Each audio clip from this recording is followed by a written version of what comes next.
Hey everyone. So today is Warren's very first dressage lesson. So Warren is a 6-year-old off-the-track thoroughbred gelding. I've had him for probably 6 months now, but he has only really been restarted under saddle into his new career for this is probably going to be maybe his 11th or 12th post-track ride. We spent a lot of time doing groundwork and building the foundation that way before I really started to ride him. So he is hopefully going to go to the 2025 Retired Racehorse Project Thoroughbred Makeover competition in Kentucky in October of this year. But for now, he's going to do his very first dressage lesson, and I'm excited to see how he does.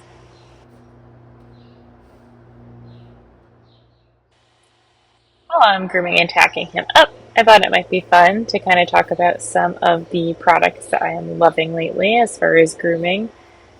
So I love, love, love the tiger's tongue. It's kind of like a sponge, but you can almost use it dry like a curry comb.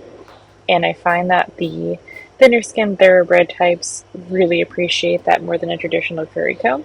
And it does a surprisingly good job of getting that caked on mud off.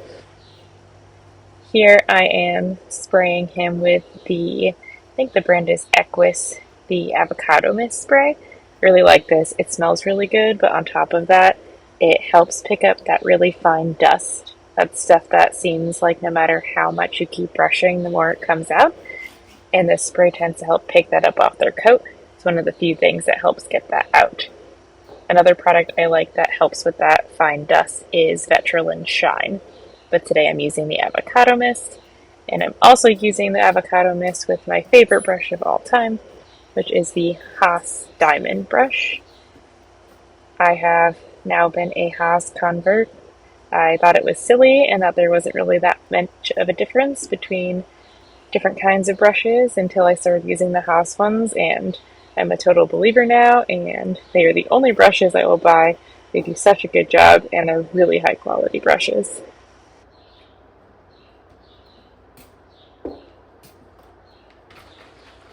Next, I am going in with this pink horsehair conditioner. I'm sure a lot of you know what this is. It comes in a bottle that is a concentrate. You mix it with water, shake it up. It's this light pink color. It smells very good.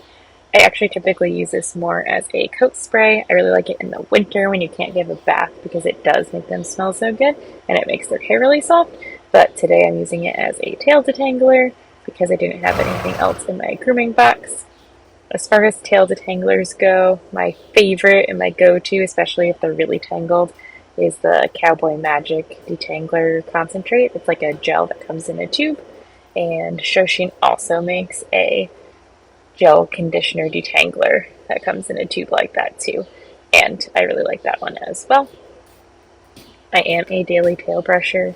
I know that that can be controversial, but I've never had a problem, and I like the fact that I can get their tails smooth and tangle free and shaving free and hay free every day without having to finger pick everything out. Lastly, I'm going in with some fly spray. This year I have been trying the new Ultra Shield Gold. My go-to is usually the Ultra Shield in the black bottle, but I'm pretty impressed with how well this stuff seems to work. Definitely noticed a difference between this and a lot of other brands of fly spray. I am now braiding Warren's forelock because he has a very long, big forelock, and anytime I try to put an ear bonnet on him for the flies, it is so thick and bushy that it sticks out the bottom and looks silly, so I braid it so it all fits under there. Now it's time to get my saddle on, my boots on, my helmet on, and get him bridled. And we are still kind of working on sanding nicely to be bridled, so we're a little bit of a wiggle worm. I then also realized that I completely forgot to pick his feet, so I had to do that quick before we left, but this is where having an off-the-track thoroughbred who is used to having all 4 feet picked from one side is very handy because it's very quick and efficient to do it all from one side.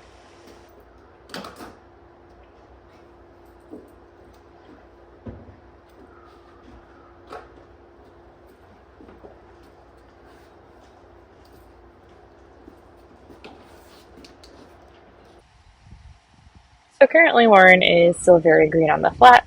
Like I mentioned, this is maybe his 11th or 12th post-track ride, so he's not doing anything fun and exciting like fending or being ridden in the bridle or anything of that sort. In fact, the biggest obstacle we are currently dealing with is teaching him that leg means go forward.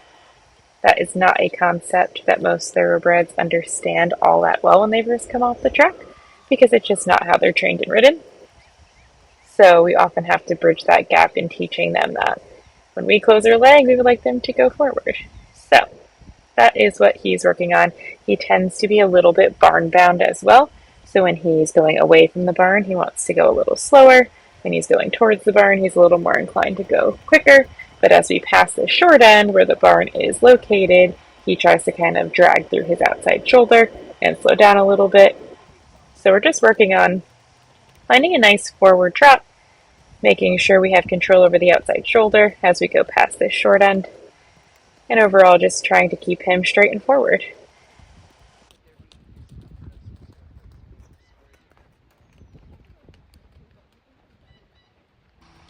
Here we found a little bit more forward and ground cover. We're going to prepare to canter. His canter is actually pretty naturally balanced and comfortable on a long straight line. He doesn't have the easiest time doing it on a turn or a circle, so right now, again, we're just trying to get a decently prompt transition, keep it forward, and preferably get the canter on the correct lead.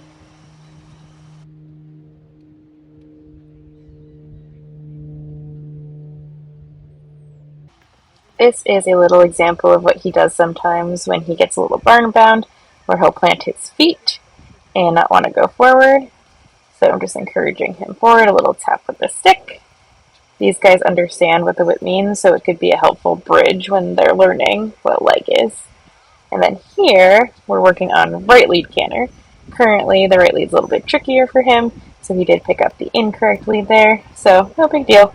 We're just going to come around and try that again. And I am specifically asking when he's pointed towards the barn to help him kind of have that forward thinking feeling. And I'm going to try to almost counter flex him just a little bit to get his shoulders in order to help him pick up the correct lead, which he does here. So I was pretty proud of him for that he got the tricky lead on only his second attempt. And again, his canter itself is pretty nice when he gets into it. He has a nice consistent rhythm, which is nice.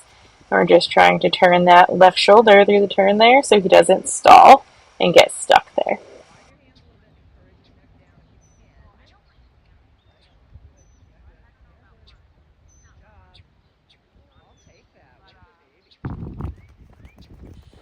Finish up with just a little bit more trot work, and we focus a lot on the transitions, going trot, walk, trot, and having him march in the walk and not fall apart and plant his feet and get stuck, but continue nicely forward. Overall, I'm very proud of him. He did a good job for his first ever dressage lesson, and I feel like we are on the right track and he's coming along nicely. I've restarted a lot of thoroughbreds in my career, and the biggest thing for me is just working at their own pace and not rushing them, and just making sure the foundational building blocks are there, because then they understand everything after. You're not going back later to fill in those holes. It's way easier to just go slow and do it correctly from the beginning than have to go back and fix it later. And now he's just getting a little cool down hose after his ride.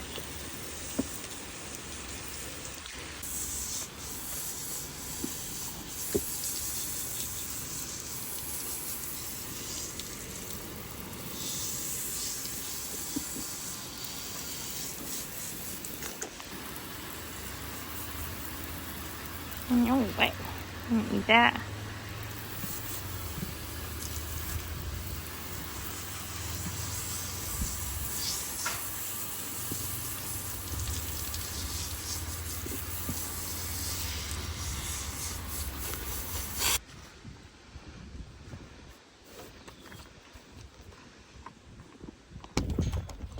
He was very excited to go back outside and see his friends in the paddock. I think he was proud of himself for his hard work.